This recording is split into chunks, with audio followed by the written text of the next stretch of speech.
Hello students, welcome back to our Kshitij batch for IIT JAM 2023. This is your educator Vaishali. अब हमें पता है IIT JAM का exam बिल्कुल पास आ चुका है, सिर्फ और सिर्फ 1 महीना बचा है. तो अब टाइम है एक्चुअल रिवीजन का और इम्पॉर्टेंट कॉन्सेप्ट्स को ब्रशअप करने का. तो हम इस पूरे टाइम को बहुत अच्छे से यूटिलाइज करेंगे और हम क्या करने वाले हैं, अब हम एक सीरीज करेंगे that is important concepts through PYQs. That means हम पहले कॉन्सेप्ट जो भी हमारे इंपॉर्टेंट कॉन्सेप्ट्स हैं IIT JAM point of view से उनको कवर करेंगे और उनसे रिलेटेड जितने भी PYQs आए हैं एग्जाम में उनको कवर करते हुए आगे बढ़ेंगे. तो आज जो सेशन है उसमें हमारे पास कौन कौन से टॉपिक्स हैं. हम कवर करेंगे cell cycle, glycolysis, viruses and genetics PYQs. So start करना है हमें सबसे पहले सेल साइकिल से एंड मार्क इट. ये सारे के सारे कॉन्सेप्ट्स बहुत इंपॉर्टेंट हैं. स्टार्ट करते हैं सबसे पहले सेल साइकिल से. Cell cycle, cell division, cell cycle और सेल डिवीजन. करेक्ट. तो सबसे पहले सेल साइकिल है क्या? That is series of events होंगे, सीरीज ऑफ स्टेप्स होंगे जिसमें एक सेल डिवाइड करके नई सेल्स बनाएंगी जिन्हें हम डॉटर सेल्स कहते हैं. दैट इज सेल डिवाइड करेगी और न्यू सेल्स बनाएगी. दैट इज डॉटर सेल्स बनाएगी. तो जब हम सेल साइकिल की बात करते हैं उसमें हमारे पास दो डिफरेंट टाइप्स हैं. एक है माइटोसिस और एक है मियोसिस. एक है हमारे पास माइटोसिस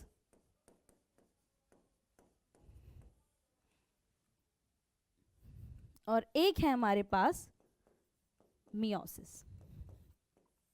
करेक्ट. अगर हम बात करते हैं माइटोसिस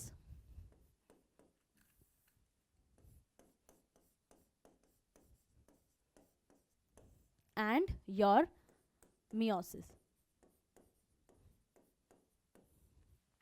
करेक्ट. माइटोसिस अगर हम बात करते हैं तो माइटोसिस है आपका इक्वेशनल डिवीजन.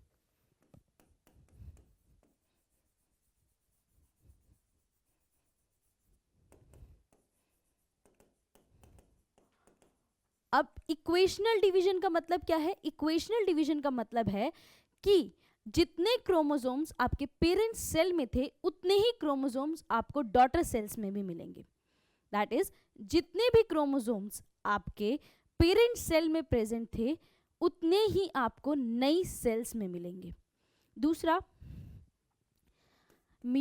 माइटोसिस का केस जब हम डिस्कस करते हैं तो एक पेरेंट सेल से दो डॉटर सेल्स बनती हैं.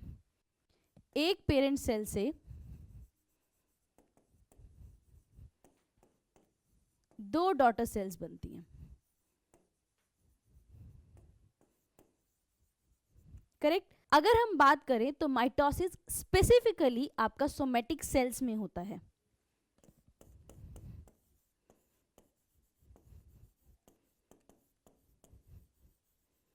सोमेटिक सेल्स में ये माइटोसिस किस लिए होता है? ताकि जो इंजर्ड टिश्यूज हैं उनको रिपेयर किया जा सके या फिर नए टिश्यूज का फॉर्मेशन किया जा सके. तो इक्वेशनल डिवीजन दैट इज आपका माइटोसिस जो है उसमें क्या होता है? पहले तो जो डॉटर सेल्स हैं उनका क्रोमोसोम नंबर इक्वल होता है पेरेंट सेल के. एक सेल से दो नई डॉटर सेल्स आती हैं. And third is it is a feature of somatic cells that is repair the injured tissue to form the new tissues.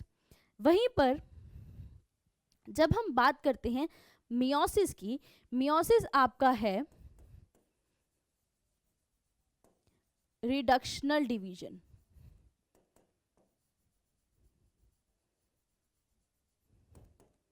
Correct. Reductional division नाम से पता चल रहा है कि कुछ रिडक्शन हो रहा है, लेकिन एक्चुअल रिडक्शन क्या हो रहा है?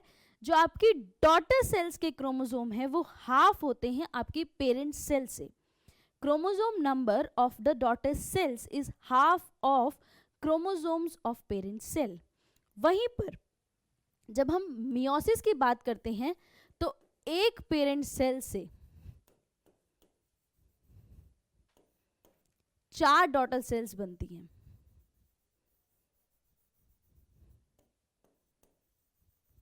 And it is a feature of your germ cells, that is जब आपका गैमीट फॉर्मेशन होता है उस टाइम पे आपको मियोसिस देखने को मिलता है। Mitosis, meiosis, 2 different types of your cell cycle. Now next is your, जब हम पूरा एक सेल साइकिल को देखें तो उसमें 2 डिफरेंट फेसेस हैं। अगर आप सेल साइकिल को देखो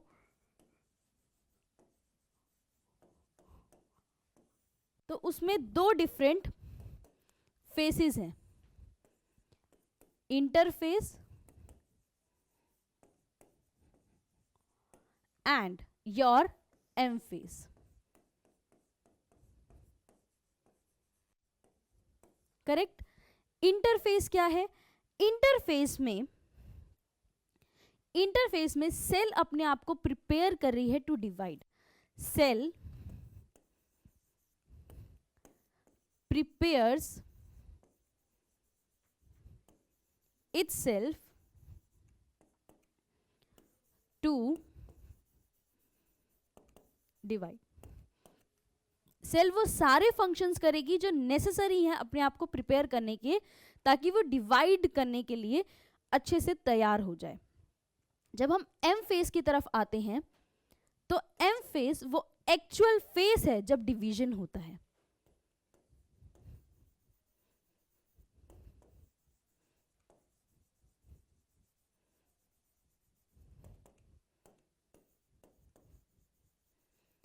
एंड एक बहुत ही इंपॉर्टेंट पॉइंट याद रखना है, दैट इज अगर आप सेल साइकिल को 100% मान रहे हो तो उसमें 95% ऑफ द टाइम इंटरफेज में यूटिलाइज होता है।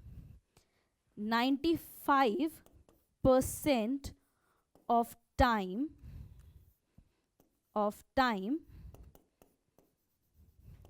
is utilized in interface। Correct. And बाकी का 5% आपका एम फेज का है। तो इंटरफेस क्या है? सेल अपने आप को प्रिपेयर कर रही है ताकि वो डिवाइड कर पाए, and it is 95% of the time of interphase is your cell cycle. M phase जहां पर एक्चुअल डिवीजन होता है। नेक्स्ट आपको जो देखना है, जब हम इंटरफेस की बात करते हैं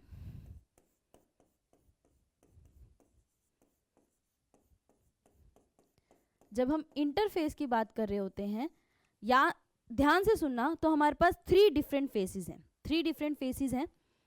G1, S एंड G2। सबसे पहले आपके पास है G1, that is gap phase 1,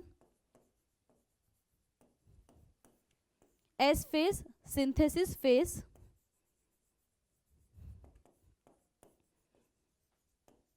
and finally G2, that is gap phase 2।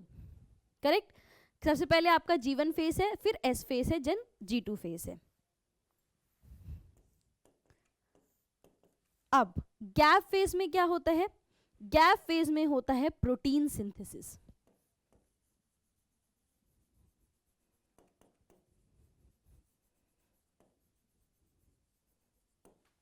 जब बात करते हैं एस फेज, सिंथेसिस फेज, किस चीज का सिंथेसिस हो रहा है? डीएनए का। तो इस फेज में होता है DNA replication. And finally gap phase 2 में भी आपका प्रोटीन सिंथेसिस होता है।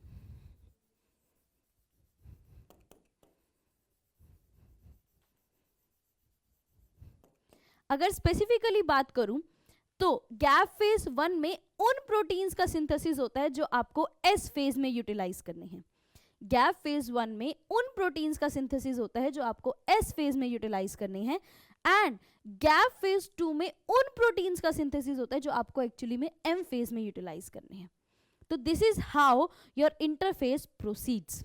करेक्ट। इंटरफेज में हमारे पास है G1 S एंड G2। सबसे पहले G1 फेज जहां पे प्रोटीन सिंथेसिस होता है, gap phase 1। S is synthesis phase जहां पे डीएनए रेप्लिकेशन होता है। G2 फेज गैप फेज 2 जहां पे प्रोटीन सिंथेसिस होता है। कौन से प्रोटीन्स का? जो प्रोटीन्स M फेज में चाहिए। Correct. Coming to M phase, अब अगर हम बात करें M फेज की, तो हमारे पास है प्रोफेज,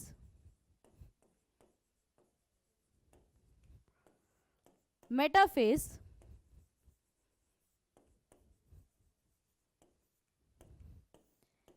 एनाफेज एंड फाइनली आपका टीलोफेज। एम फेज की बात करें तो हमारे पास है prophase, metaphase, anaphase and telophase. Prophase का इंपॉर्टेंट कैरेक्टरिस्टिक्स क्या है, यहाँ पे क्या क्या होता है प्रोफेज में? सबसे पहले बात करते हैं प्रोफेज की।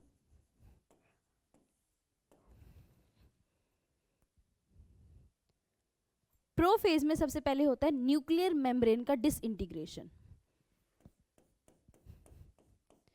न्यूक्लियर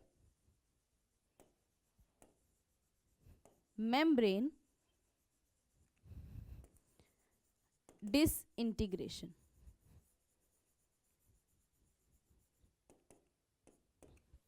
नेक्स्ट यहां पर होता है chromatin condensation.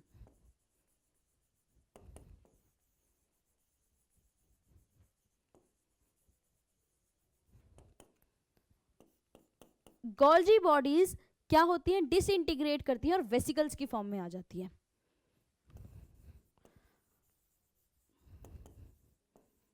Golgi bodies disintegrate to form vesicles. Correct. And finally यहां पर होता है स्पिंडल फाइबर फॉर्मेशन। एंड आपको जिस भी फेज की जो भी कैरेक्टरिस्टिक्स बताई जा रही हैं, आपको बहुत अच्छे से क्लियर होनी चाहिए, अच्छे से याद रहनी चाहिए। This is prophase. क्या होता है यहाँ पे? न्यूक्लियर मेम्ब्रेन का डिसइंटीग्रेशन होता है, क्रोमेटिन का कंडेंसेशन होता है, गोल्जी बॉडीज डिसइंटीग्रेट करती हैं to form vesicles and spindle fibre formation होता है आपका प्रोफेज का। नेक्स्ट अगर हम बात करें मेटाफेज,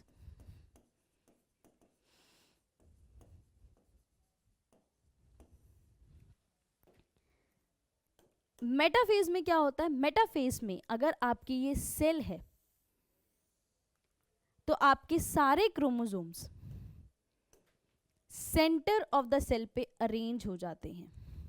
दैट इज क्रोमोसोम जो है इक्वेटोरियल प्लेट पर अरेंज हो जाते हैं।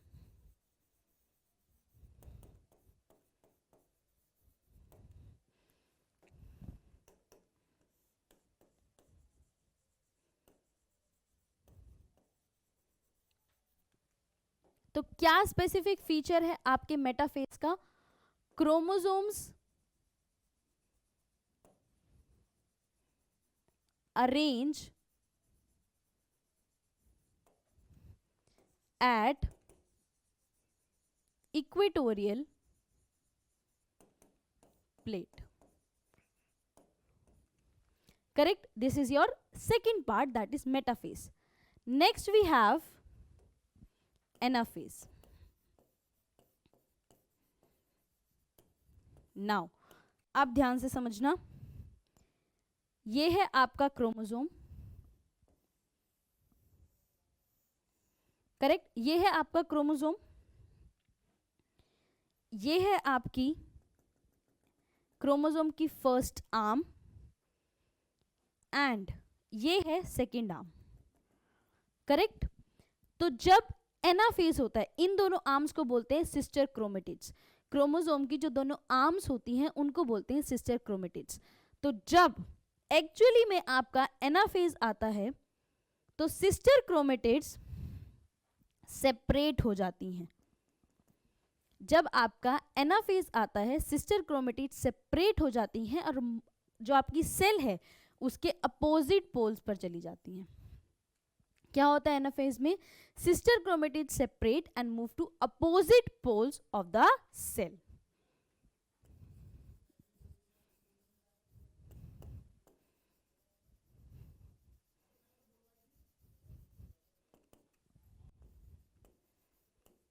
separate and move to opposite pole of cell। Correct. तो एनाफेज का क्या कैरेक्टरिस्टिक फीचर है? सिस्टर क्रोमेटिड सेपरेट होती हैं और अपोजिट पोल्स की तरफ जाती हैं।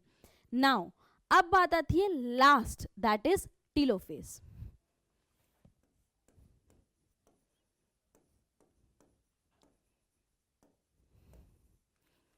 नाउ देखो, यह आपकी सेल है, आपके सिस्टर क्रोमेटिड्स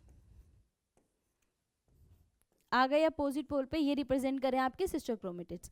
तो जब आपका टीलोफेज स्टार्ट होता है तो क्या होता है, यहां पर दोबारा से न्यूक्लियर मेम्ब्रेन का इंटीग्रेशन होता है, न्यूक्लियर मेम्ब्रेन बन जाती है।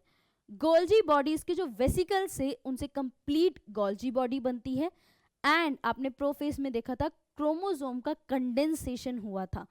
अब जब टीलोफेज में आते हैं क्रोमोसोम का, क्रोमेटिन का डीकंडेंसेशन होता है। क्या क्या फीचर्स हैं? Chromatin डीकंडेंसेशन,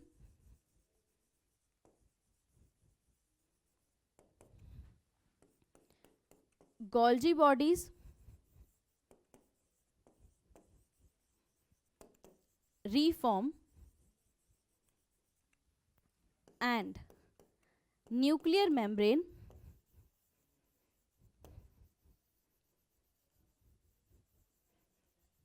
reformation।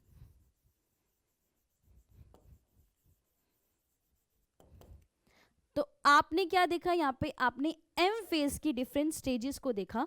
सबसे पहले आपने देखा प्रोफेज, जिसमें क्या हुआ, न्यूक्लियर मेम्ब्रेन का डिसइंटीग्रेशन हुआ, क्रोमेटिन का कंडेंसेशन हुआ, गोल्जी बॉडीज डिसइंटीग्रेट करी, वेसिकल्स बनाए, स्पिंडल फाइबर का फॉर्मेशन हुआ। जब हम आए मेटाफेज पे तो हमारे जो सारे क्रोमोसोम्स थे वो अरेंज हो गए इक्वेटोरियल प्लेट पे, that is centre of the cell पे आ गए। एनाफेज में सिस्टर क्रोमेटिड्स जो कि आपकी दो आर्म्स हैं क्रोमोसोम्स की, वो सेपरेट हुई और अपोजिट पोल्स की तरफ गई। फाइनली टीलोफेज में क्रोमेटिन का डीकंडेंसेशन हुआ, गोल्जी बॉडीज रिफॉर्म हुई, न्यूक्लियर मेम्ब्रेन रिफॉर्मेशन हुआ। ये बात हो गई आपके एम फेज की। अब ध्यान से सुनना, ये जो हमने डिस्कस किया है ये हमने जर्नलाइज्ड एम फेज को डिस्कस किया है। तो जो आपने ये सारे पॉइंट्स देखे ये आपके माइटोसिस में कवर होंगे। ये सारी कैरेक्टरिस्टिक्स आपकी माइटोसिस की हैं। सबसे पहले इंटरफेज होगा जिसमें G1 S G2 फेज होगा। उसके बाद तो अगर आप माइटोसिस की बात करो तो माइटोसिस में इंटरफेज से स्टार्ट करते हैं।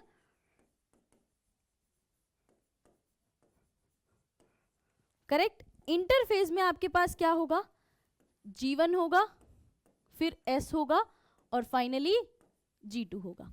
करेक्ट। इंटरफेज के बाद आता है आपका M phase,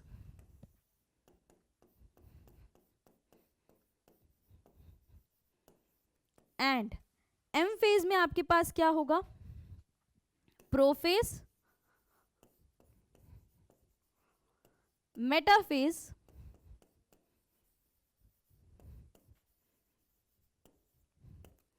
anaphase and finally telophase. Correct. इस तरह से प्रोसीड करेगा आपका माइटोसिस। अब बात करते हैं मियोसिस की। मियोसिस की जब हम बात करते हैं तो इंटरफेज होगा, उसके बाद जब एम फेज होता है वहां पे हमारे पास है मियोसिस 1 एंड मियोसिस 2। जब हम मियोसिस की बात करते हैं,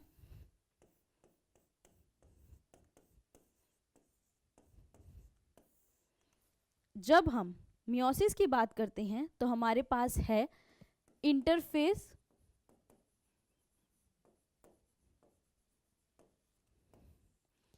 आप इसको इंटरफेस 1 मान सकते हैं। उसके बाद होता है मियोसिस 1, फिर होता है इंटरफेस 2 एंड फाइनली मियोसिस 2 होता है। करेक्ट। जब हम प्रोसीड करते हैं मियोसिस में तो हमारे पास इंटरफेस 1 है जहां पे आपके G1 S G2 फेज होंगे, फिर हमारे पास मियोसिस 1 है, फिर इंटरफेस 2 है एंड फाइनली हमारे पास मियोसिस 2 है। अब इससे रिलेटेड याद रखना है, meiosis 2 is same as your mitosis, same as mitosis. अब डिफरेंस कहां से जनरेट होता है मियोसिस और माइटोसिस में? वो जनरेट होता है आपका मियोसिस 1 से। अब देखो मियोसिस 1,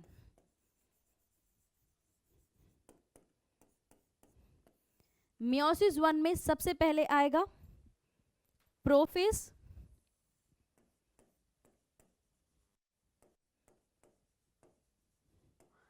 एंड आपके प्रोफेज की है 5 स्टेजेस। आप इसको मार्क करेंगे प्रोफेज 1 एंड जिसकी हैं 5 डिफरेंट स्टेजेस। सबसे पहले leptotene, zygotene, leptotene, zygotene, pachytene,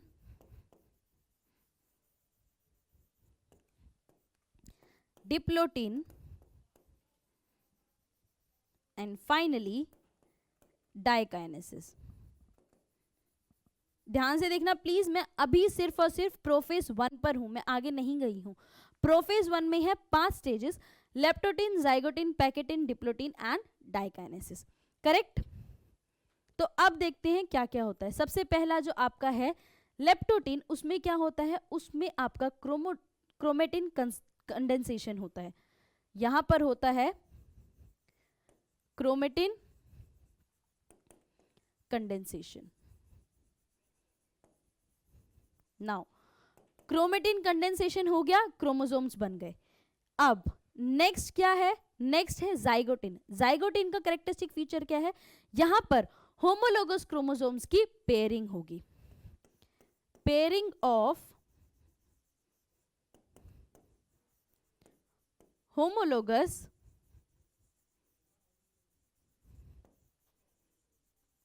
chromosomes. And ये जो प्रोसेस है जिसमें पेयरिंग होती है, इस प्रोसेस को बोलते हैं साइनेप्सिस।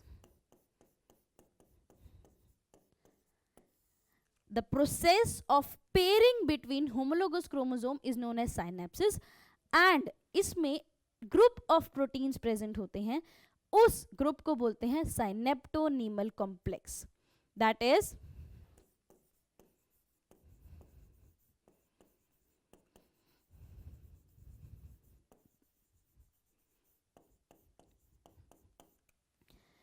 जो ग्रुप ऑफ प्रोटीन्स पेयरिंग कराते हैं होमोलोगस क्रोमोसोम की, उनको बोलते हैं synaptonemal complex. Finally pachytene, pachytene stage पर होता है recombination.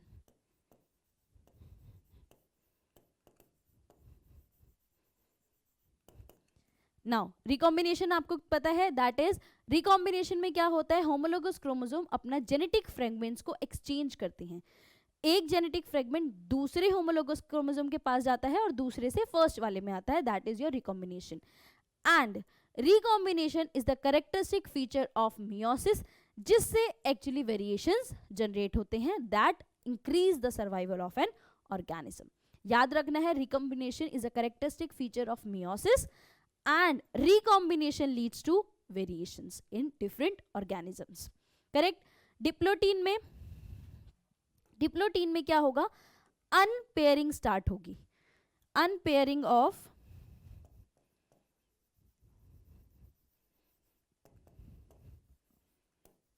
Homologous chromosomes.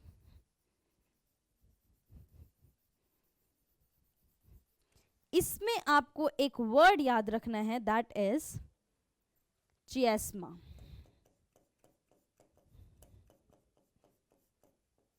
Now listen carefully, जब डिप्लोटीन स्टेज आती है तो होमोलोगस क्रोमोसोम एक दूसरे से सेपरेट होना स्टार्ट करते हैं, लेकिन कुछ पॉइंट्स, जैसे फॉर एग्जांपल ये आपके दो होमोलोगस क्रोमोसोम्स हैं, this is your homologous pair. Correct. तो कुछ पॉइंट्स ऐसे होते हैं जब दोनों सेपरेट हो रहे होते हैं, तो कुछ पॉइंट ऐसे होते हैं जहां पे क्रोमोसोम्स अटैच रहते हैं, जैसे कि ये पॉइंट, इस पॉइंट को बोलते हैं चिएस्मा। दिस इज नोन एज चिएस्मा, और ये आपको अच्छे से पता होना चाहिए। जब आपके होमोलोगस क्रोमोसोम एक दूसरे से सेपरेट हो रहे हैं तो स्पेसिफिक पॉइंट्स जहां पर दोनों अटैच्ड हैं उसे बोलते हैं चिएस्मा। डाइकाइनेसिस पे आते हैं। जब हम डाइकाइनेसिस तक आते हैं तो कंप्लीट सेपरेशन हो जाता है, कंप्लीट सेपरेशन ऑफ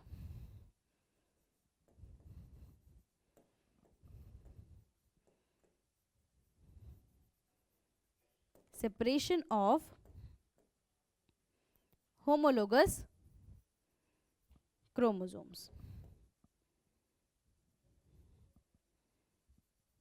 करेक्ट। तो ये थे आपके प्रोफेज की 5 स्टेजेस। लेप्टोटीन, क्रोमेटिन का कंडेंसेशन हुआ। जाइगोटिन में पेयरिंग हुई होमोलोगस क्रोमोसोम की, जिस प्रोसेस को आप बोलते हो साइनेप्सिस। पैकेटिन में रिकॉम्बिनेशन हुआ। डिप्लोटीन में अनपेयरिंग स्टार्ट होती है, और स्पेसिफिक पॉइंट्स जहां पर कनेक्टेड रहते हैं आपके होमोलोगस क्रोमोसोम उनको बोलते हैं चिएस्मा। फाइनली डाइकाइनेसिस, जब कंप्लीट सेपरेशन हो जाता है, that stage is your diakinesis. Prophase 1 हो गया। Next stage is metaphase 1।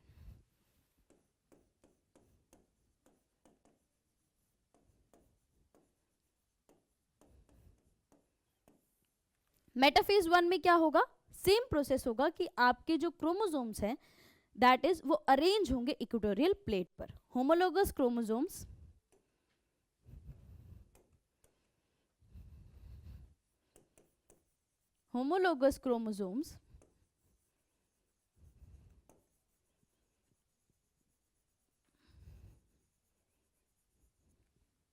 arrange on equatorial plate. Correct. Metaphase 1। Metaphase 1 के बाद क्या है, anaphase 1।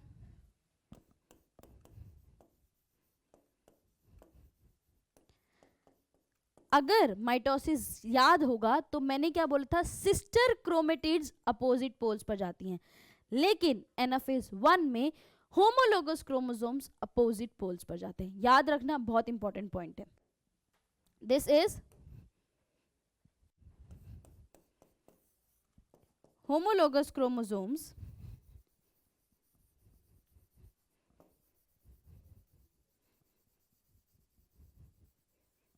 move to opposite poles. Correct? And finally telophase 1. Next है हमारे पास टीलोफेज 1। टीलोफेज 1 होगा तो उसके बाद होगा इंटरफेज 1।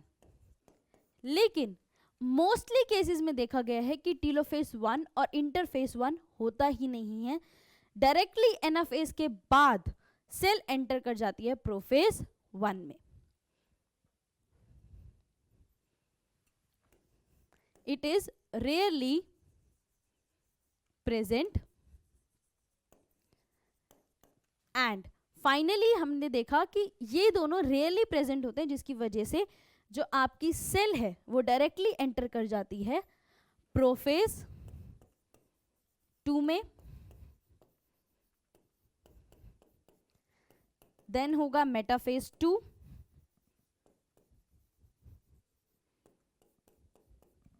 फिर होगा anaphase 2 and finally telophase 2। And ये हम ऑलरेडी डिस्कस कर चुके हैं कि ये मियोसिस 2 के जो कंपोनेंट्स हैं वो आपके माइटोसिस जैसे होते हैं। आपने देख लिया कि होमोलोगस क्रोमोसोम जाते हैं अपोजिट पोल्स में एनाफेज 1 में, और जब सिस्टर क्रोमेटिड्स को जाना है अपोजिट पोल्स पे तो वो होगा आपका एनाफेज 2। करेक्ट। हमने सेल साइकिल में क्या क्या देखा? सेल साइकिल क्या है? That is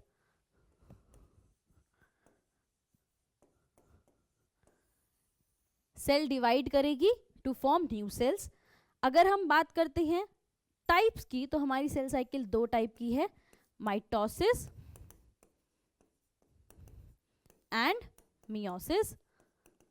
correct. माइटोसिस हमारी है equational division, equal number of chromosome in parent and daughter cells. Meiosis में अगर बात करें reductional, that is daughter cell के क्रोमोसोम हाफ है as compare to your parent cell. It occurs, mitosis की बात करें सोमेटिक सेल में होती है, मियोसिस आपकी जर्म सेल्स में होती है, गैमीट फॉर्मेशन के लिए काम आती है। अगर सेल साइकिल को देखें तो सेल साइकिल को हम 2 डिफरेंट फेजेस में डिवाइड करते हैं। एक है आपका इंटरफेज, जिसमें आपके पास हैं G1, S and G2, and finally आपके पास नेक्स्ट है एम फेज, जिसमें आपके पास है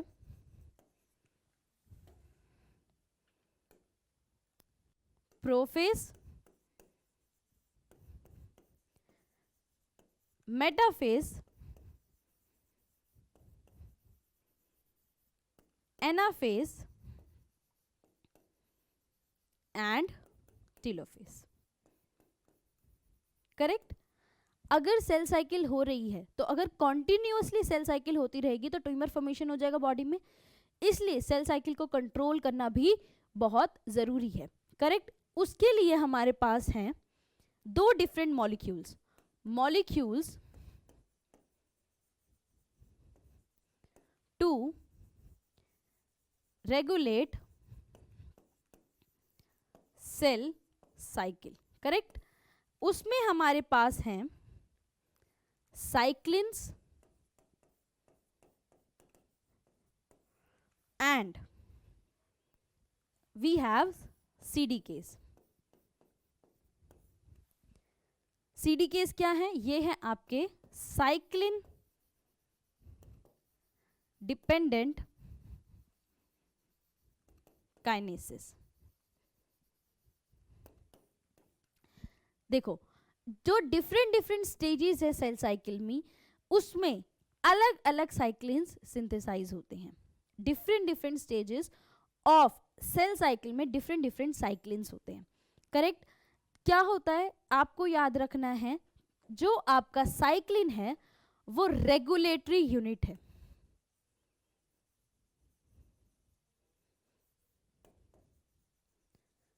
साइक्लिन और सीडीकेस मिलके रेगुलेट करते हैं आपकी सेल साइकिल को। तो जो आपका साइक्लिन है वो रेगुलेटरी यूनिट है, क्योंकि इस साइक्लिन का अमाउंट इंक्रीज और डिक्रीज फ्लक्चुएट करता है सेल साइकिल के टाइम पे।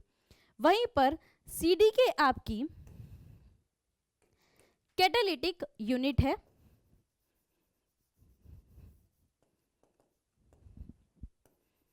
तो सीडीके क्या करता है? काइनेसिस का काम क्या है? फॉस्फोराइलेशन कराना। सीडीकेस भी यही करता है, डिफरेंट प्रोटीन्स का फॉस्फोराइलेशन कराता है ताकि सेल साइकिल जो है आगे प्रोसीड करे।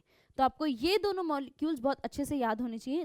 जो मॉलिक्यूल्स मिलके काम कर रहे हैं सेल साइकिल को रेगुलेट करने का, वो है साइक्लिन और सीडीकेस। साइक्लिन का जो अमाउंट है वो फ्लक्चुएट करता है, इंक्रीज और डिक्रीज होता है डिफरेंट स्टेजेस पर, लेकिन सीडीकेस जो है वो कांस्टेंट रहते हैं। वो कैटालिटिक यूनिट है, जो अदर प्रोटीन्स को फॉस्फोराइलेट करते हैं to proceed the cell cycle. Correct. So according to JAM this part is important. Your cell cycle is important. अब हम देखेंगे कुछ PYQs जो आ चुके हैं related to cell cycle. First is correct sequence of phases during mitosis. Very easy, very direct question. And अगर आप बेसिक्स पे क्लियर हैं, आई कैन वेरी वेल से आप बहुत आसानी से जैम क्लियर कर सकते हैं. First is prophase, metaphase, anaphase, telophase. First option correct कि जो हमारी सेल साइकिल है उसमें माइटोसिस के जो एम फेज है उसमें क्या होता है, प्रोफेज होता है, मेटाफेज होता है, एनाफेज होता है एंड टीलोफेज होता है. करेक्ट. प्रोफेज के बाद एनाफेज होता है, नहीं हो सकता. एनाफेज सबसे पहले होगा, नहीं हो सकता. एनाफेज सबसे पहले नहीं हो सकता. अब यहाँ पे हैं तो एक बार दोबारा से देख लेते हैं. प्रोफेज में क्या क्या होता है, सबसे पहले क्रोमेटिन कंडेंसेशन होता है, न्यूक्लियर मेम्ब्रेन डिसइंटीग्रेशन होता है, गोल्जी बॉडीज वेसिकल फॉर्म में आ जाती हैं एंड अगर हम बात करें न्यूक्लियर मेम्ब्रेन का डिसइंटीग्रेशन होता है. मेटाफेज का स्पेशल फीचर क्रोमोसोम अलाइन होते हैं इक्वेटोरियल प्लेट पर. वहीं पर एनाफेज में सिस्टर क्रोमेटिड्स, माइटोसिस की बात करी हूँ, माइटोसिस का क्वेश्चन है. एनाफेज में सिस्टर क्रोमेटिड्स मूव करते हैं अपोजिट पोल्स पर एंड फाइनली टीलोफेज अपोजिट हो जाता है आपका प्रोफेज का. न्यूक्लियर मेम्ब्रेन रिफॉर्म होती है, गोल्जी बॉडीज भी रिफॉर्म होती है, क्रोमेटिन डीकंडेंस करता है and finally you are able to get 2 different cells. याद रखना जो हम बात करते हैं एम फेज की वो कैरियोकाइनेसिस है. दैट मीन्स न्यूक्लियस का डिवीजन हो रहा है. जब एम फेज खत्म होता है उसके बाद आपका स्टार्ट होता है साइटोकाइनेसिस, दैट इज साइटोप्लाज्म का डिवीजन, जिसकी वजह से 2 डिफरेंट सेल्स बनती हैं. तो एक सीक्वेंस ऐसा है, सबसे पहले इंटरफेस, इंटरफेस के बाद कैरियोकाइनेसिस दैट इज आपका एम फेज एंड फाइनली आपका साइटोकाइनेसिस दैट इज साइटोप्लाज्म का डिवीजन होता है एंड आपको डिफरेंट सेल्स मिलती है. करेक्ट. सो ये हो गया हमारा first question. The difference between mitosis and meiosis अभी बताया है. ये माइटोसिस और मियोसिस 1 में किसके बीच में चाहिए, माइटोसिस और मियोसिस 1 के बीच का डिफरेंस चाहिए. Sister chromatid separate in mitosis. Correct, यहां तक ठीक है. Whereas homologous chromosome separate in meiosis 1. यही एम्फेसाइज किया था मैंने कि जब हम बात करते हैं माइटोसिस का तो उसमें सिस्टर क्रोमेटिड्स अपोजिट पोल्स पर जाते हैं, लेकिन मियोसिस 1 में होमोलोगस क्रोमोसोम जाते हैं. तो सिस्टर क्रोमेटिड्स कब जाते हैं मियोसिस में, मियोसिस 2 में. So first option is correct. The nuclear membrane is absent during mitotic metaphase but not in meiotic metaphase. Prophase का फीचर है कि आपकी न्यूक्लियर मेम्ब्रेन डिसइंटीग्रेट करती है. तो प्रोफेज आपका माइटोसिस और मियोसिस 1 दोनों में है, तो ये डिफरेंस कैसे जनरेट हो सकता है. तो this is incorrect. DNA is double helical in meiosis 1 not in mitosis. हम डबल हेलिकल स्ट्रक्चर को मेंटेन कर रहे हैं, तो हम यहाँ पर क्यों डिफरेंसेस रखेंगे माइटोसिस और मियोसिस में. This is also incorrect. Unlike in mitotic metaphase chromosome do not align at the equatorial plate in meiosis 1. ऐसा कुछ है नहीं. अगर हम मेटाफेज की बात कर रहे हैं तो उसमें फीचर ही यही है कि आपके जो क्रोमोसोम है वो इक्वेटोरियल प्लेट पर अलाइन होंगे. So this option is also incorrect. Next question says which of the following figure represent the correct sequence of phases in adult eukaryotic cell cycle. खुद कर लो पहले. Interphase, M phase. इंटरफेज में क्या है, पहले G1, S, G2 and finally M. अब start करो. G1 के बाद G2 नहीं हो सकता. G1 के बाद S करेक्ट, S के बाद G2 करेक्ट, उसके बाद M phase correct. So B option is incorrect. G1 के बाद M नो, G1 के बाद G2 no. So the correct answer is B. So this is cell cycle. अब हमें स्टार्ट करना है next topic that is glycolysis. अब आते हैं next topic, next important concept that is glycolysis. हम इसमें एक चीज करने वाले हैं, हम सारे के सारे पाथवेज को एक साथ नहीं करने वाले बिकॉज आई थिंक वो थोड़ा कंफ्यूजन क्रिएट करता है. हम हर सेशन में एक एक मेटाबॉलिक पाथवे को लेंगे, उससे रिलेटेड सभी कुछ डिस्कस करेंगे और फिर उसके PYQs करेंगे। सो आज का जो मेटाबॉलिक पाथवे है वो है ग्लाइकोलिसिस। तो स्टार्ट करें। सबसे पहले glycolysis.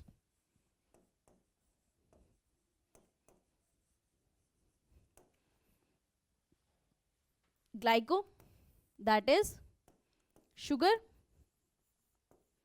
and second part of the word is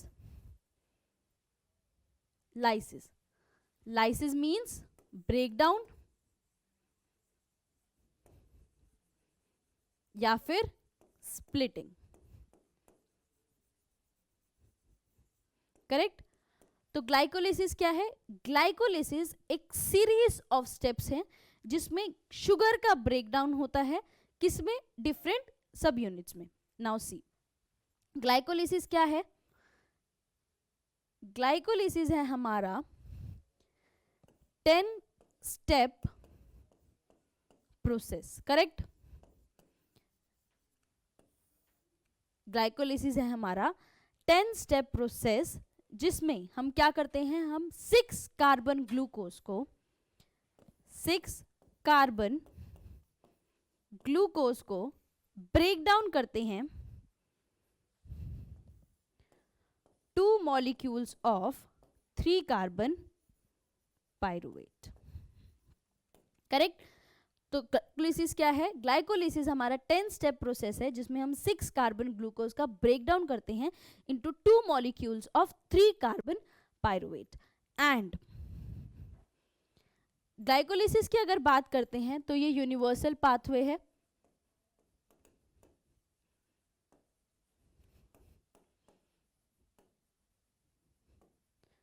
universal pathway का मतलब क्या है कि ये सभी ऑर्गेनिजम्स में प्रेजेंट है, इररिस्पेक्टिव प्रोकैरियोटिक है या यूकैरियोटिक है। Now this is anaerobic process, यहां पर ऑक्सीजन की कोई जरूरत नहीं है। एंड अगर हम बात करें, it occurs in cytoplasm of the cell. And specifically बात करें, कार्बोहाइड्रेट मेटाबॉलिज्म का सबसे पहला स्टेप है। तो आपका ग्लाइकोलिसिस यूनिवर्सल पाथवे है, सभी ऑर्गेनिजम्स में प्रेजेंट है, एनारोबिक प्रोसेस है और साइटोप्लाज्म ऑफ द सेल में होता है। एंड बात करें इररिस्पेक्टिव सभी ऑर्गेनिजम्स में होता है। मैंने बात करी 10 स्टेप प्रोसेस है, करेक्ट। मैंने बात करी 10 स्टेप का प्रोसेस है, करेक्ट। उसमें पहले 5 स्टेप्स क्या हैं? फर्स्ट 5 स्टेप्स,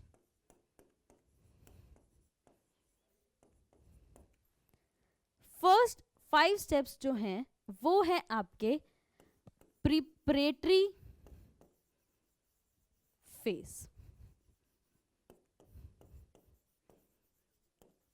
प्रिपरेटरी फेज क्यों कहते हैं? क्योंकि इन 5 स्टेप्स में हम खुद एटीपी का इन्वेस्टमेंट कर रहे हैं, हमें अभी एक्चुअली में प्रोसेस से कुछ गेन नहीं हो रहा। फर्स्ट 5 स्टेप से हमें कोई गेन नहीं हो रहा, बट हम 5 स्टेप्स में क्या कर रहे हैं? हम एक्चुअली अपनी एनर्जी एटीपी का इन्वेस्टमेंट कर रहे हैं। तो प्रिपरेटरी फेज में बात करें तो यहां पे हमारे पास 2 ATP यूज हो जाते हैं, करेक्ट। गेन नहीं है, 2 ATP यूटिलाइज हो रहे हैं। और अगर हम बात करें प्रिपरेटरी फेज तो उसमें हम करते क्या हैं? हम ग्लूकोज का ब्रेक डाउन करते हैं into 2 molecules of glyceraldehyde 3 phosphate,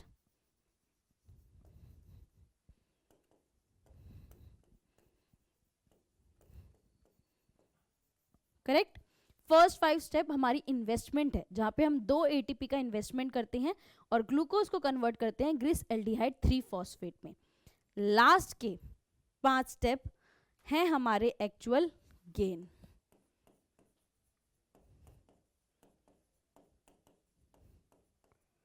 last 5 steps हैं हमारे पे ऑफ फेज। पे ऑफ फेज मतलब अब हमें गेन होगा। गेन किस फॉर्म में होगा? जब हम बात करते हैं आपके लास्ट 5 स्टेप में, यहाँ पे 4 ATP बनते हैं और 2 NADH बनते हैं, करेक्ट। तो जब हम बात करते हैं पे ऑफ फेज में तो 4 ATP बनते हैं और 2 NADH बनते हैं, करेक्ट। एंड हम यहाँ पे करते क्या हैं, हम यहाँ पर ग्लिसरल एल्डिहाइड को कन्वर्ट करते हैं 2 मॉलिक्यूल्स ऑफ पायरुवेट में। ग्लिसरल एल्डिहाइड 3 फॉस्फेट को कन्वर्ट करते हैं पायरुवेट में।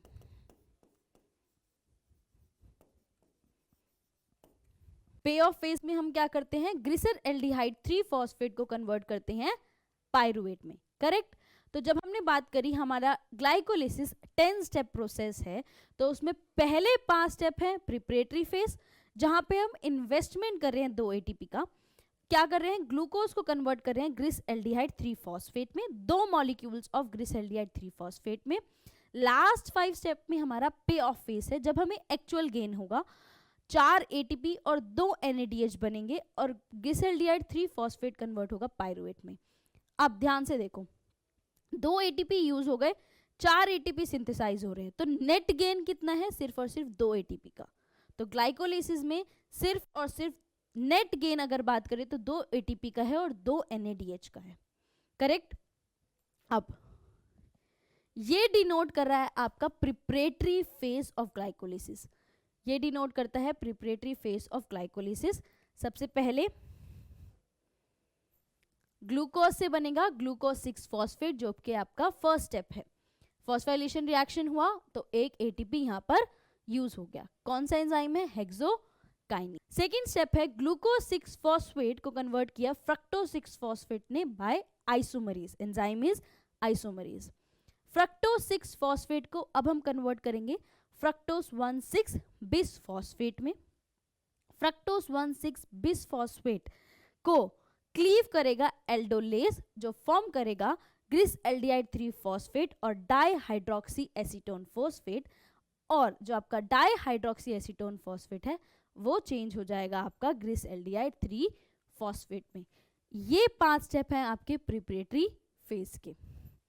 Next, pay off phase, glyceraldehyde 3 phosphate will be converted to 1,3-bis phosphoglycerate, then 3-phosphoglycerate, then 2-phosphoglycerate and phosphoenol pyrite, and finally your pyruvate will be formed.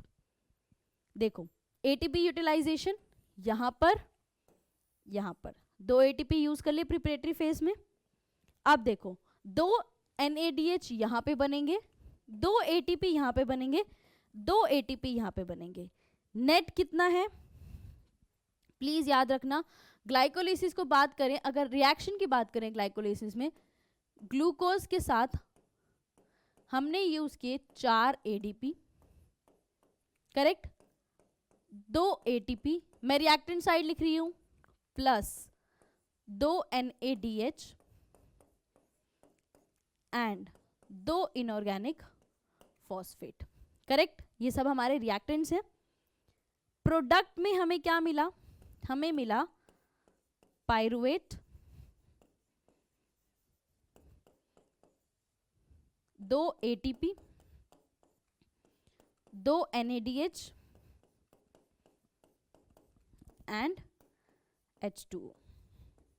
मैंने यहाँ पे cancellation कर दिया 4 ATP, और क्योंकि यहाँ पे 4 ATP बनते और 2 ADP बनते तो कैंसिलेशन से मैंने डायरेक्टली लिख दिया 2 ATP, करेक्ट। तो हमारा नेट गेन क्या है, एक्चुअली ग्लाइकोलिसिस में हुआ क्या, ग्लूकोज कन्वर्ट हो गया पायरुवेट में एंड हमें नेट में मिल गया 2 ATP और 2 NADH। अब जो मेन चीज आपको ग्लाइकोलिसिस से याद करनी है, जितनी भी केमिकल रिएक्शंस होती हैं या मेटाबॉलिक पाथवेज होते हैं, उनमें कुछ इंपॉर्टेंट स्टेप्स होते हैं जिनकी स्पेसिफिकली कुछ लॉजिक होता है। तो वो कौन से स्टेप्स हैं वो हम डिस्कस करने वाले हैं। जैसे कि फर्स्ट स्टेप, मोस्ट इंपॉर्टेंट चीज ये है कि ग्लाइकोलिसिस में ऐसा क्यों है कि ग्लूकोज को ग्लूकोज 6 फॉस्फेट में कन्वर्ट कर रहे हैं, क्यों कर रहे हैं, वाई इट इज नेसेसरी कि हम ग्लूकोज को ग्लूकोज 6 फॉस्फेट में कन्वर्ट कर रहे हैं, वो इसलिए कर रहे हैं क्योंकि आपका जो ग्लूकोज है वो आपकी प्लाज्मा मेम्ब्रेन को क्रॉस कर सकता है। लेकिन जब आपने उसके ऊपर, ध्यान से सुनना, जब आपने ग्लूकोज के ऊपर फॉस्फेट ग्रुप अटैच किया, करेक्ट, ग्लूकोज से जब आपने ग्लूकोज 6 फॉस्फेट बनाया और आपने एक फॉस्फेट ग्रुप अटैच किया तो ग्लूकोज नेगेटिवली चार्ज हो गया और अब वो प्लाज्मा मेम्ब्रेन को क्रॉस नहीं कर सकता।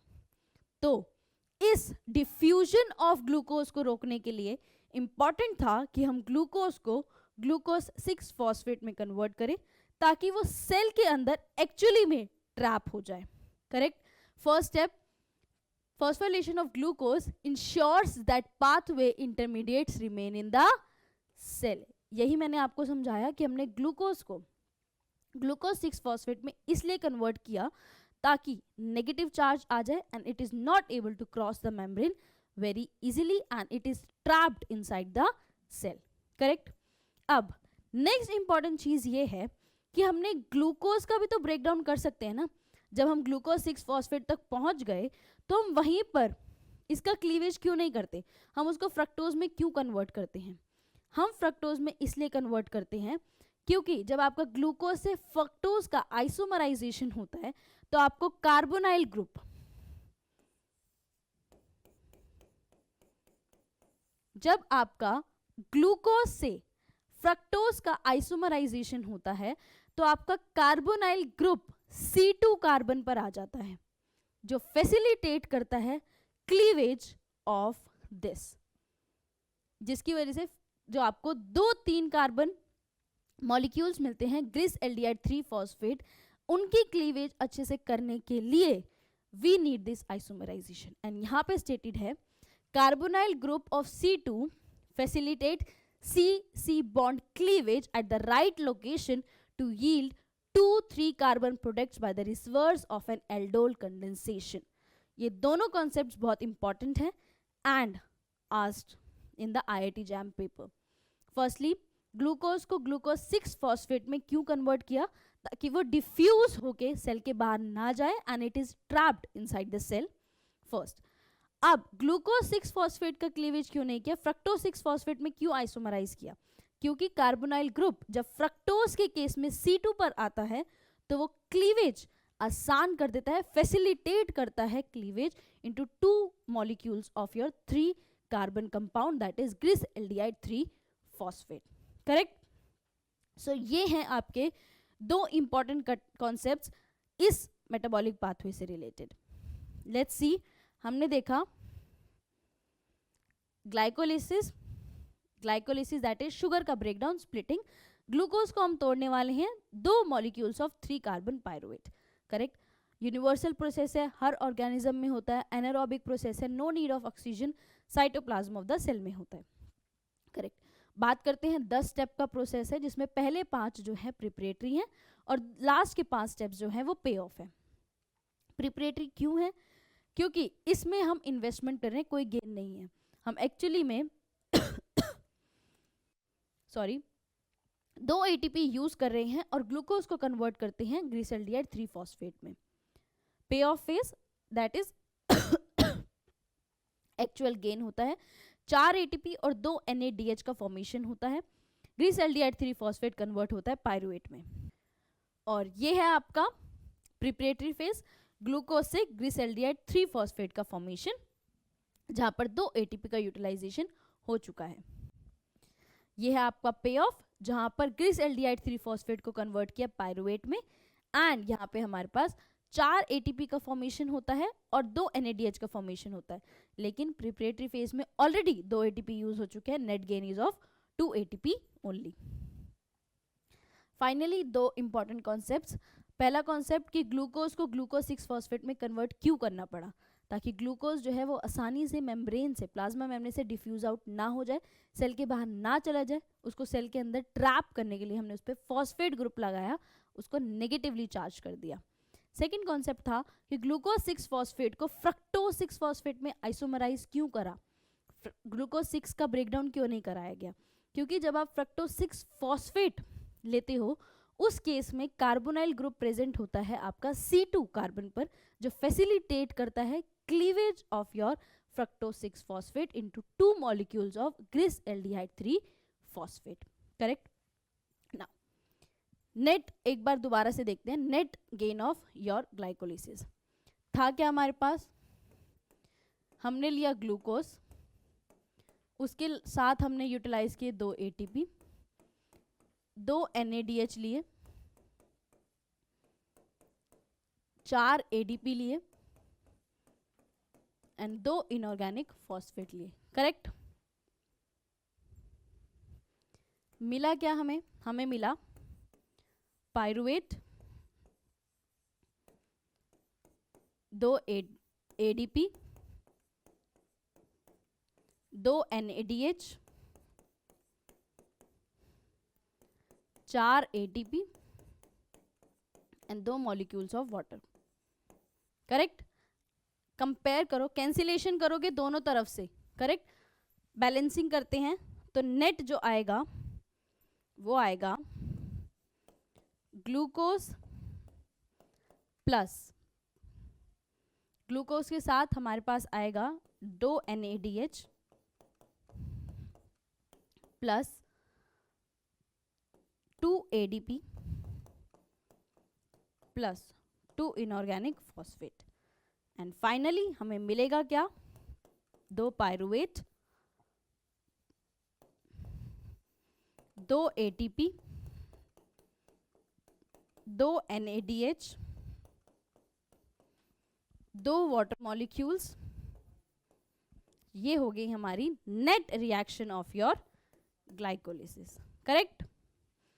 Let's come two questions now.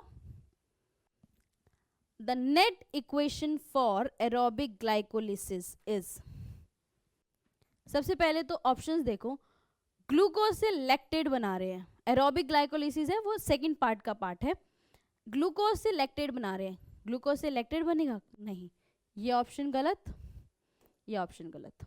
अब आ जाओ डिफरेंट, ग्लूकोज से पायरुवेट बना रहे हैं, ठीक है, ग्लूकोज से पायरुवेट बना रहे हैं, करेक्ट। एक बात बताओ, ग्लाइकोलिसिस में NADH भी तो बनता है, इस ऑप्शन पे कहीं पर NADH का डिस्कशन है नहीं, सो this option is also incorrect. So the B option is correct, that is glucose plus 2 ATP plus 2 inorganic phosphate plus NADH, NAD gives 2 pyruvate plus 2 ATP plus 2 NADH, 2 H2O plus 4 protons. Correct? So this is the equation of your glycolysis. Technique is very simple, elimination follow करो। सबसे पहले जितनी जरूरी नहीं है, कुछ कुछ चीजें हैं जो सुपरफिशियली दिख जाती हैं कि दिस इज इनकरेक्ट, जैसे ये दिख रहा है ग्लाइकोलिसिस की बात कर रहा है और ग्लूकोज से लैक्टेट बन रहा है, तो पहले पहले उन ऑप्शंस को एलिमिनेट करो ताकि टाइम बचे और आप लोग कम कंफ्यूज हो। जरूरी नहीं है पूरा का पूरा क्वेश्चन 2 से 3 बार एनालाइज होगा तब आंसर आएगा, नहीं। अगर एक तरीका ये है कि रीड करो और अगर मिलता जा रहा है तो पहले पहले ऑप्शंस को कट करो ताकि आप टाइम सेव कर पाओ। करेक्ट। नेक्स्ट क्वेश्चन, ये क्वेश्चन हम डिस्कस कर चुके हैं, यही क्वेश्चन है, what is the significance of isomerization of glucose 6 phosphate to fructose 6 phosphate for the progression of glycolysis. यही बताया कॉन्सेप्ट कि ग्लूकोज 6 फॉस्फेट को फ्रक्टोज 6 फॉस्फेट में कन्वर्ट करना ही क्यों है, क्योंकि C2 पर जब कार्बोनाइल ग्रुप होता है वो फैसिलिटेट करता है क्लीवेज का, एज इट इज दिया हुआ है, carbonyl group at C2 in fructose facilitate the cleavage of the bond between C3 and C4 ताकि हमारे 2 डिफरेंट ग्लिसल्डिहाइड 3 फॉस्फेट मॉलिक्यूल्स बनेंगे। As functional group ketones are more reactive than aldehyde, no, aldehyde ज्यादा reactive है आपके ketone से, तो statement गलत है। तो स्टेटमेंट ही गलत है ये कि एल्डिहाइड ज्यादा रिएक्टिव होते हैं, कीटोन नहीं। Cleavage of glucose 1,6 bis phosphate will not yield hydroxyacetone phosphate and glyceraldehyde phosphate, incorrect. Phosphorylation of glucose 6 phosphate to glucose 1,6 bis phosphate irreversible, no need. So क्या है कि आपका जो C2 पर कार्बोनाइल ग्रुप है वो फैसिलिटेट करता है क्लीवेज को, दैट्स वाई हम ग्लूकोज 6 फॉस्फेट को आइसोमराइज करते हैं आपके फ्रक्टोज 6 फॉस्फेट में। ओके, सो ये था ग्लाइकोलिसिस। अब स्टार्ट करना है वायरसेस से। ओके, वायरसेस से स्टार्ट करते हैं। सो वायरसेस सबसे पहले क्या हैं? वायरसेस हमारे हैं जेनेटिक एलिमेंट्स जिनको एक होस्ट की जरूरत है अपने आप को रेप्लिकेट करने के लिए, मल्टीप्लाई करने के लिए। जेनेटिक एलिमेंट्स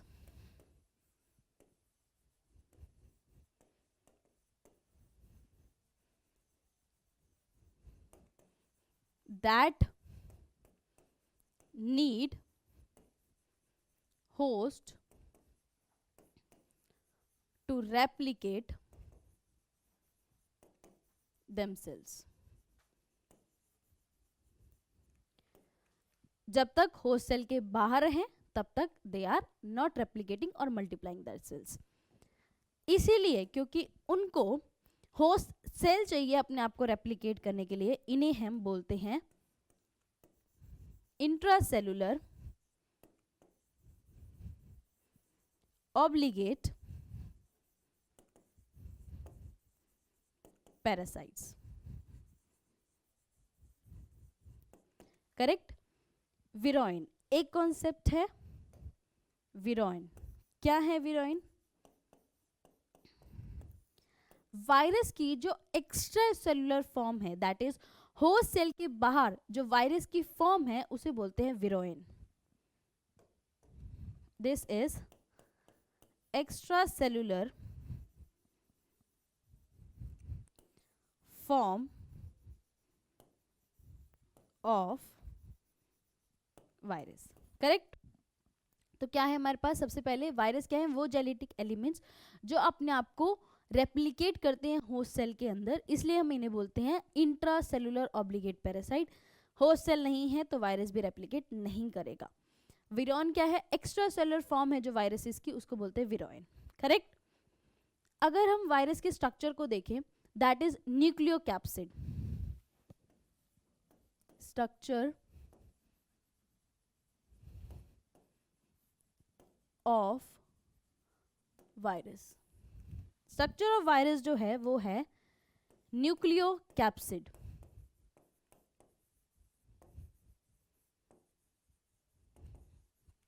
अब ये न्यूक्लियोकैप्सिड क्या है? कॉम्बिनेशन है न्यूक्लिक एसिड का और कैप्सिड का। कॉम्बिनेशन है न्यूक्लिक एसिड का और कैप्सिड का। करेक्ट। न्यूक्लिक एसिड आरएनए भी हो सकता है और डीएनए भी हो सकता है। Correct. Capsid made up of proteins. Correct. Capsid is made up of proteins. तो जो इन प्रोटीन्स की, या फिर आप कहोगे कैप्सिड में जो इंडिविजुअल प्रोटीन्स है, सिंगल सिंगल प्रोटीन्स हैं, उन्हें बोलते हैं कैप्सोमर। इसको स्पेसिफाई करूं तो ये है क्या? These are monomer units of your capsid. याद रखना प्लीज, ये कैप्सोमर क्या है? मोनोमर यूनिट है आपके कैप्सिड की। और कैप्सोमर एक स्पेसिफिक पैटर्न में अपने आप को रिपीट करते हैं, अरेंज करते हैं, तब जाके पूरा कैप्सिड बनता है। दैट इज कैप्सोमर जो है एक स्पेसिफिक पैटर्न में अपने आप को अरेंज करते हैं, तब कंप्लीट कैप्सिड बनता है। ये बात हो गई कैप्सिड की। अगर हम बात करते हैं आरएनए की, तो आरएनए लीनियर भी हो सकता है, सर्कुलर भी हो सकता है। डीएनए भी लीनियर भी हो सकता है, सर्कुलर भी हो सकता है।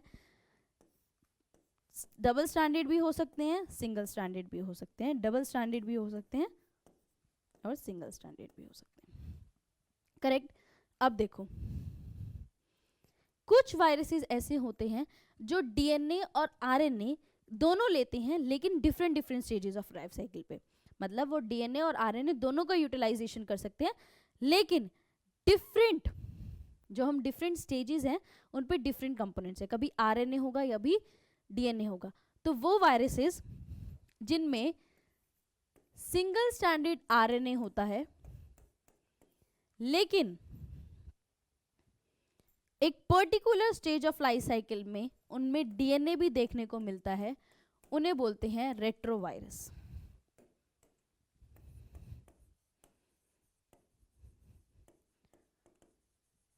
रेट्रोवायरस क्या है? रेट्रोवायरस वो वायरसेस हैं जो रेप्लिकेट करते हैं with the DNA as an intermediate. Correct.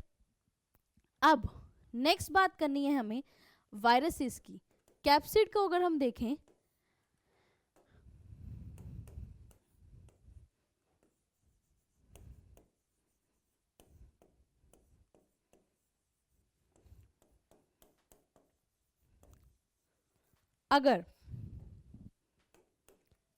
अगर आपको कैप्सिड के बाहर एक लाइपोप्रोटीन की लेयर देखने को मिलती है, उसे बोलते हैं हम enveloped viruses.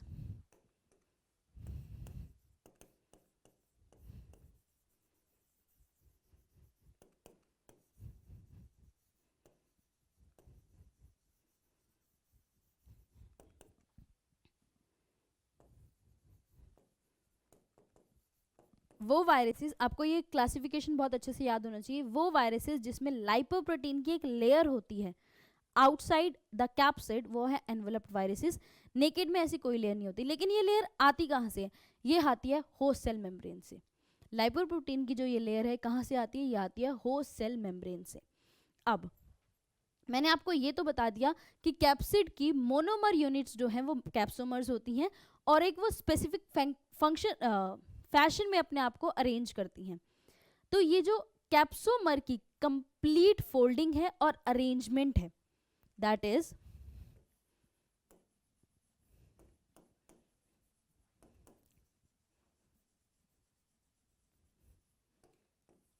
Complete folding and arrangement of capsomeres.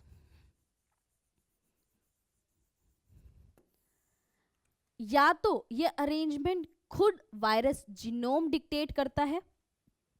जब वायरस जीनोम खुद बताता है कि कैप्सोमर को कैसे फोल्ड करना है और अरेंज करना है, उस केस को हम कहते हैं सेल्फ असेंबली।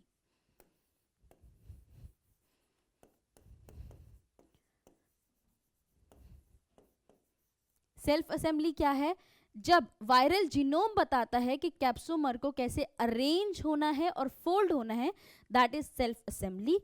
किसी किसी केस में होस्ट सेल डिक्टेट करती है कि कैप्सोमर कैसे अरेंज होंगे।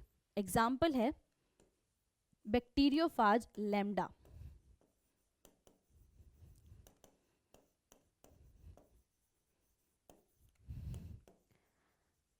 बैक्टीरियोफाज लैम्डा जो है ई कोलाई के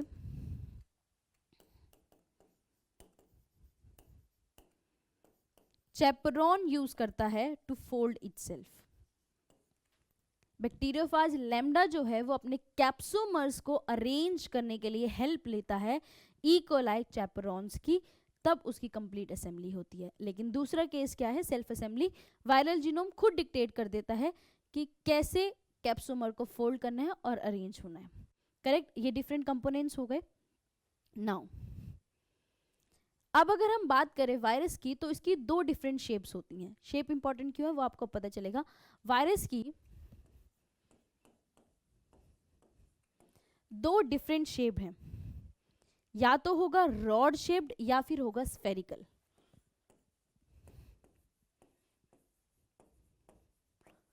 या तो होगा रॉड शेप्ड या फिर होगा स्फेरिकल।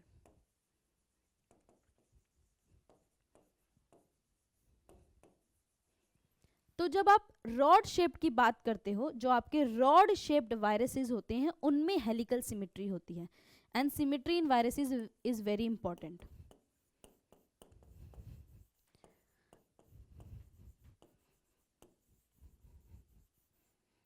करेक्ट। तो जो आपके रॉड शेप्ड वायरसेस होते हैं उनमें हेलिकल सिमेट्री होती है, जैसे कि आपका TMV, tobacco mosaic virus. Next जो हमने डिस्कस किया स्फेरिकल शेप्ड वायरसेस में, इसमें होती है आइकोसेड्रल सिमेट्री।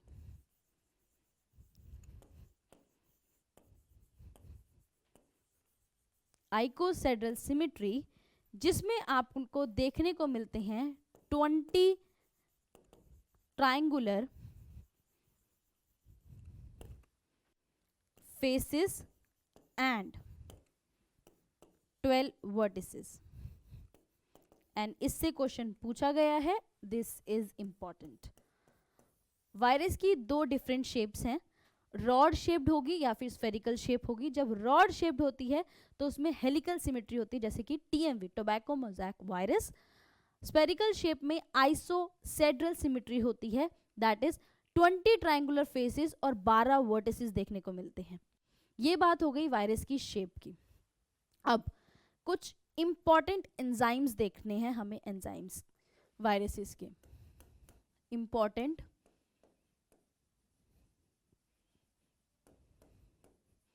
एंजाइम्स। सबसे पहला इस कैटेगरी में है आपका, कुछ वायरसेस के पास होते हैं लाइसोजाइम लाइक एंजाइम्स।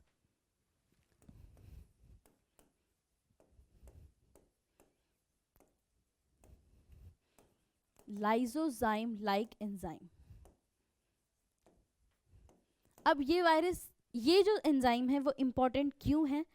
क्योंकि इन एंजाइम से आपका वायरस पेप्टाइडोग्लाइकन सेल वॉल में होल बनाता है। क्या करते हैं? मेक होल इन पेप्टाइडोग्लाइकन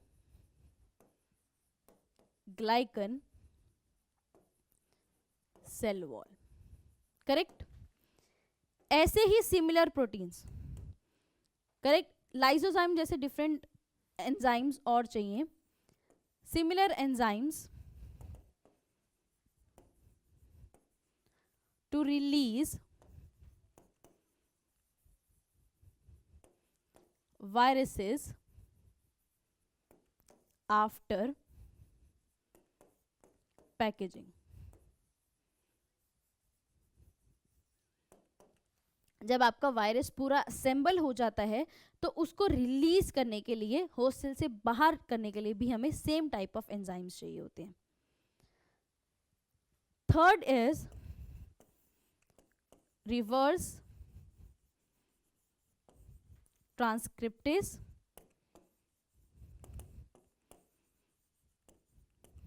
जो अभी हमने डिस्कस किया कि कुछ वायरसेस में डीएनए इंटरमीडिएट स्टेज आती है, तो उनके लिए हमारे पास है reverse transcriptase, that is RNA dependent DNA polymerase.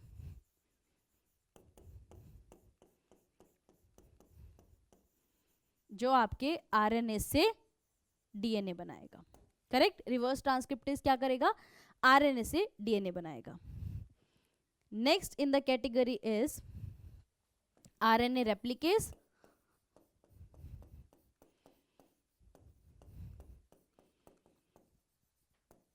जिसे हम बोलेंगे RNA dependent RNA polymerase, correct.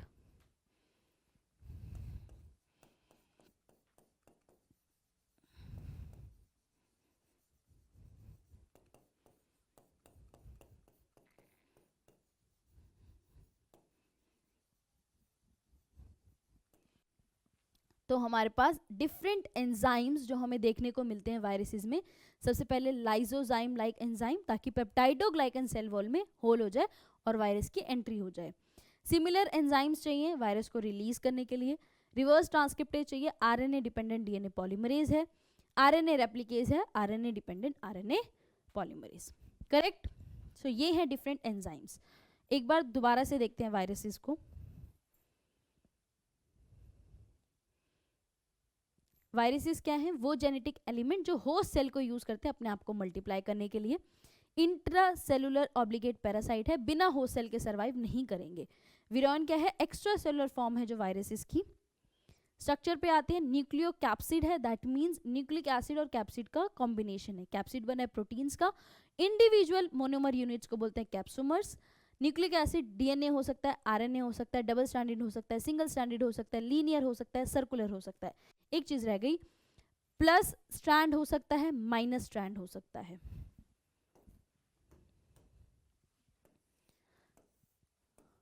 Plus strand हो सकता है या फिर माइनस स्ट्रैंड हो सकता है।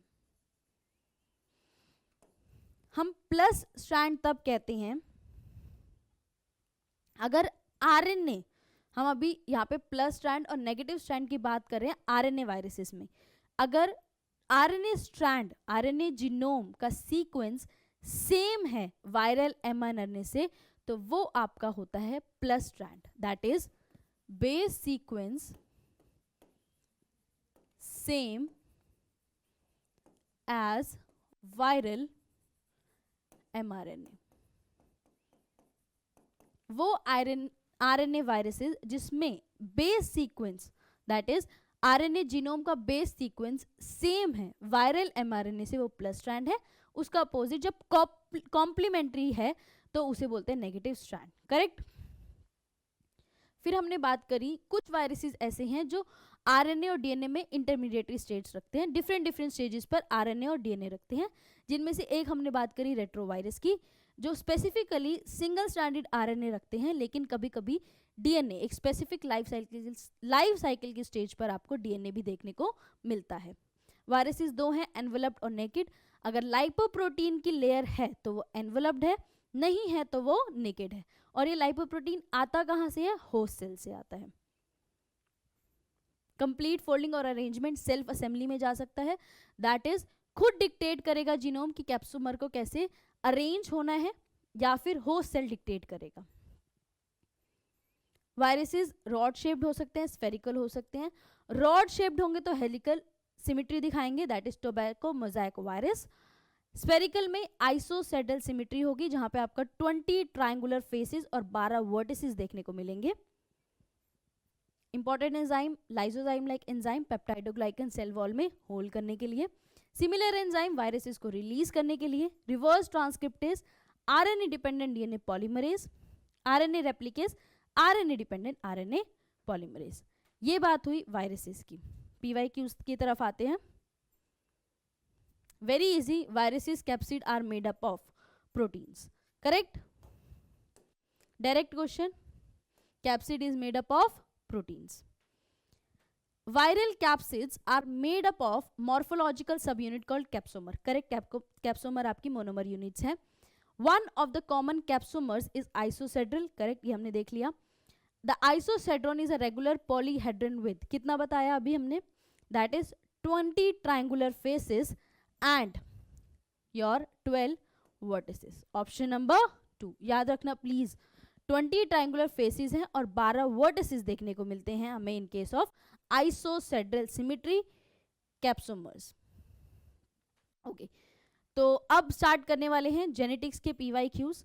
आई थिंक बहुत रिफ्रेशिंग होती है जेनेटिक्स, क्योंकि आपको थोड़ा चेंज हो जाता है, तो इसलिए हम यहाँ पे करने वाले हैं अपने जेनेटिक्स के पीवाईक्यूज। सबसे पहले number of triplet codon for methionine is, ये आपका सेक्शन सी का क्वेश्चन है, जहाँ पे आपको मैन्युअली एंटर करना है, आपको ऑप्शंस नहीं दिए जाएंगे। तो मिथ्योनिन के लिए हमारे पास कितने ट्रिपलेट कोडोन है? Only 1, that is AUG। AUG enter नहीं करना, 1 एंटर करना है। And for your help I have placed the codon, genetic codon here itself. यहाँ पे आपको दिख रहा है AUG मिथ्योनिन, करेक्ट। एक बार प्लीज जेनेटिक कोड को अच्छे से पढ़ लेना, डिफरेंट अमाइनो एसिड्स के कोडोन्स को पढ़ लेना। Next question, the maximum number of gametes possible formed from a diploid cell of a genotype this. ये आपको जीनोटाइप दिया हुआ है और बताना है इस जीनोटाइप से कितने गैमीट्स बनेंगे। तो इसके लिए एक फॉर्मूला है, दैट इज 2n, और n यहाँ पर क्या है? n यहाँ पर है हेट्रोजाइगस पेयर।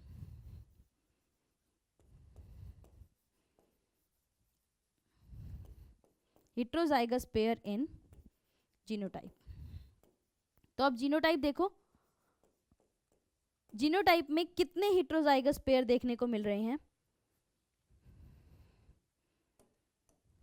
1 2 3, तो क्या हो जाएगा? 2⁻3, दैट इज 8। तो इस स्पेसिफिक जीनोटाइप से आपको 8 गैमीट मिलेंगे। एक बार बना के देखते हैं।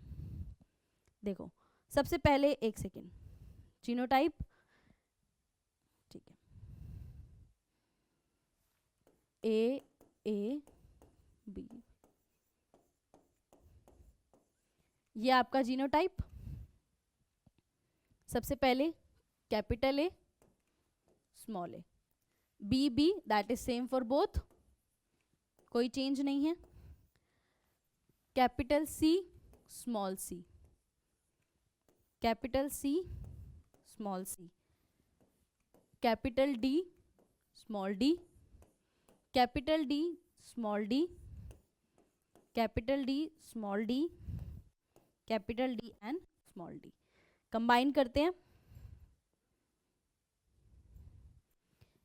A B C D, A B C and small D, A B small D capital,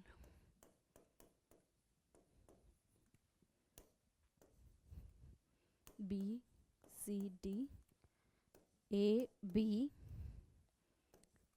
C D, A B small D, A B C and D. Let's check 1 2 3 4 5 6 7 8। तो formula क्या है, 2 raise to power n, n क्या है, number of heterozygous pair. जो भी genotype दिया है उससे हेटेरोजाइगस पेयर काउंट कर लो, n की पावर सब्स्टिट्यूट कर दो and that will give you your answer, correct. Next is ABO blood grouping testing, which of the following is incorrect. अब जब हम ए बी ब्लड ग्रुपिंग की बात करते हैं तो ए ब्लड ग्रुप में क्या होता है, ए एंटीजन प्रेजेंट होता है, बी ब्लड ग्रुप में बी एंटीजन, ए बी के केस में ए और बी दोनों प्रेजेंट होते हैं, ओ के केस में कुछ प्रेजेंट नहीं होता। अब होता क्या है, अगर ए एंटीजन प्रेजेंट है तो ए ग्लूटिनेशन होगा एंटी ए के साथ, करेक्ट। हमें क्या बताना है, इनकरेक्ट क्या है। ए ग्रुप का मतलब क्या है, एंटीजन ए प्रेजेंट है, करेक्ट। एंटीजन ए प्रेजेंट है तो एंटी ए के साथ रिएक्ट करेगा, बिल्कुल करेगा, तो ए ग्लूटिनेशन होगी, agglutination with anti A antibodies, सही है। बी ग्रुप है, बी ग्रुप मतलब बी एंटीजन प्रेजेंट है, बी एंटीजन प्रेजेंट है तो एंटी बी के साथ रिएक्ट भी करेगा और ए ग्लूटिनेशन भी शो करेगा। बी ग्रुप में agglutination with anti B antibodies, ये भी ठीक है। ए बी के केस में ए और बी दोनों प्रेजेंट है तो एंटी ए के साथ रिएक्ट भी करेगा, एंटी बी के साथ रिएक्ट भी करेगा, करेक्ट। तो इस केस में एंटी ए और एंटी बी दोनों के साथ ए ग्लूटिनेशन देखेगी, लेकिन ऑप्शन क्या कह रहा है, कोई ए ग्लूटिनेशन नहीं होगी। So option C is incorrect, क्योंकि अगर ए बी ग्रुप है तो ए के साथ भी एंटी ए के साथ भी ए ग्लूटिनेशन शो करेगा, एंटी बी के साथ भी शो करेगा। लास्ट ओ ग्रुप कोई भी एंटीजन नहीं है, no agglutination with either anti A और anti B antibodies, correct. So option C is incorrect. Please ऐसे क्वेश्चंस को भी प्रैक्टिस करो और ध्यान रखना जब पेपर अटेम्प्ट करने लगो तो ऐसे क्वेश्चंस पे सबसे पहले फोकस करना, क्योंकि ये बहुत इजी होते हैं, आप बहुत आसानी से इनके आंसर निकाल सकते हो। और जो ये वाला क्वेश्चन है गैमीट फॉर्मेशन वाला, ये 2 से 3 बार पूछा भी जा चुका है। सो इट्स बेटर कि आप जेनेटिक्स को फॉर्मूला बेस्ड ज्यादा प्रैक्टिस करो ताकि आप जल्दी जल्दी क्वेश्चन सॉल्व कर पाओ। Next question, total number of genetically different types of gametes. इसमें भी यही करना है, आपको नंबर ऑफ गैमीट्स बताने हैं। Formula is 2 raise to power n, कितने हेटेरोजाइगस हैं, 1 2, 2 raise to power 2 that is 4। तो कितने गैमीट्स मिलेंगे हमें, 4। एक बार बना के भी देखते हैं। ए कैपिटल ए तो एक ही गैमीट बना, capital B small B, capital B small B, capital C small C, capital C small C, capital C small C, कौन सा बना, capital A capital B capital C. Next capital A capital B small C, capital A small B capital C, बन गए 4 gametes. Again the formula has been utilized. N stands for number of heterozygous pairs in the given genotype. If the blood group of mother and father are A, B and O respectively, what are the blood group of their child? अगर AB blood group है तो इसका genotype क्या है? IA, IB, और अगर O है तो इसका क्या है? Correct, small I and small I. Gametes कौन से होंगे? यहां से आएगा IA, यहां से आएगा IB, एंड यहां से तो हमारा सिर्फ और सिर्फ small I. Correct. Let's combine. In case capital A combine करता I के साथ, IA स्मॉल आई, कौन सा ब्लड ग्रुप? A. ये कंबाइन करता है इसके साथ, दिस अमाउंट्स टू B. तो या तो ब्लड ग्रुप, चाइल्ड का जो ब्लड ग्रुप होगा वो या तो A होगा या फिर B होगा, A और B. करेक्ट. जेनेटिक के क्वेश्चन बहुत आसान होते हैं, प्लीज थोड़ी प्रैक्टिस करो. क्वेश्चंस अब जो टाइम है वो टाइम है रिवीजन करने का और बहुत सारे PYQs को प्रैक्टिस करने का. ज़्यादा से ज़्यादा क्वेश्चंस की प्रैक्टिस करो ताकि अडेप्ट हो जाओ एग्जाम पॉइंट ऑफ व्यू से. सो this is all about this session. I hope this was very useful to you. Thank you very much.